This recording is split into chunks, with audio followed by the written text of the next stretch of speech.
Hello ભાઈ, જય માતાજી। આજ છે દિલ્હી મુંબઈ એક્સપ્રેસ હાઈવે। સવારના 6 વાગ્યા છે। હવે અહીંયા પાર્કિંગમાં રાખીને થોડીક વાર આરામ કરશું અને પછી અમે અહીંયાથી નીકળશું। આખી રાત ગાડી ચલાવીને ટ્રાફિકમાં હેરાન થઈને અમે થોડા થાકી ગયા છીએ।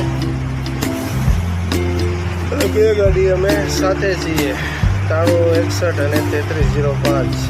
હવે આવશે કાનાભાઈ। આવો કાનાભાઈ।